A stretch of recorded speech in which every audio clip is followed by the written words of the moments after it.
Amis, bonjour à tous et à toutes. Nous sommes le samedi 23 avril 2022. Vous faites bien de vous connecter sur cette chaîne pour la halte spirituelle pour la journée. Installez-vous bien, c'est parti. Nous sommes en Marc chapitre 16, versets 9 à 15. La foi est-elle quelque chose que l'on a ou quelque chose que l'on a fait ou que l'on fait? Les mots les plus simples de la langue sont les plus difficiles à comprendre. Dieu, foi, espérance, amour, âme, esprit. Et c'est vrai, marron, avoir, faire, être, difficile. Il ne semble pas difficile car nous les utilisons si facilement et si souvent, ces verbes. Mais regardez n'importe lequel d'entre eux, de ces mots ou de ces verbes, et dites-moi ce qu'ils signifient. Que signifie espérance, amour, âme, faire, être? Si je ne pose aucune question sur votre réponse, nous pouvons penser que l'affaire est claire. Mais si je pose une deuxième ou une troisième question, nous sommes tous deux dépassés.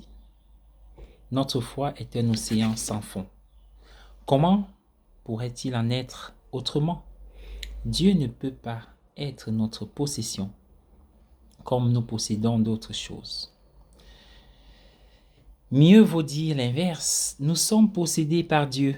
Nous appelons fondamentalistes les personnes qui fixent leur foi dans un texte comme dans du béton, en rejetant toute autre considération.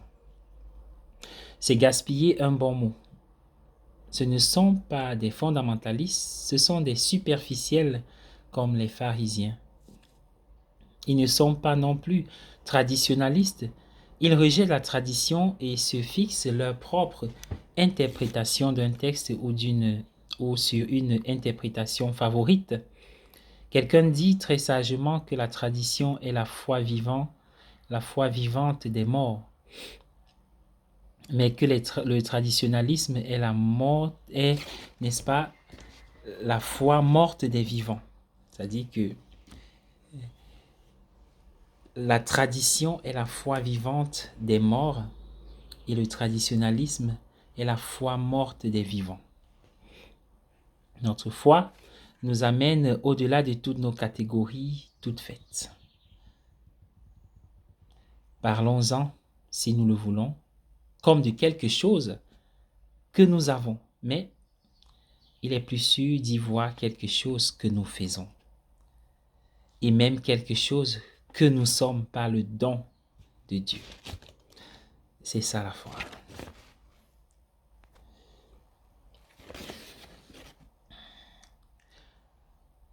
Tu es ma joie, tu es ma vie, Seigneur. Quand le jour se lève, je sais que je vais vivre ce jour avec toi. Quand le jour s'achève, je sais que la nuit, tu seras toujours près de moi, à chaque instant. Je sais que tu es en moi et que je suis en toi. Ainsi, toute ma vie se passe avec toi. Tu es ma vie, Seigneur, tu es ma vie, tu es ma joie, Seigneur Jésus, et je te remercie. Toute ma louange montée vers toi. Écoute-la. Écoute ce chant d'amour, divin prisonnier du tabernacle. Ce soir, ce jour, je suis devant toi pour te dire ma joie. Ma joie d'avoir la foi, ma joie de croire en toi. Ma joie d'avoir la foi, ma joie de croire en toi. Merci pour ton amour et pour tes grâces. Merci de m'avoir créé et racheté. Merci de m'accueillir un jour dans ton éternité. Merci pour ce jour qui commence et pour ce jour qui finit. Jésus aussi, tu es ma joie, tu es ma vie. Jésus aussi, dans ta splendeur cachée, nous t'adorons. Amen. Au nom du Père et du Fils et du Saint-Esprit.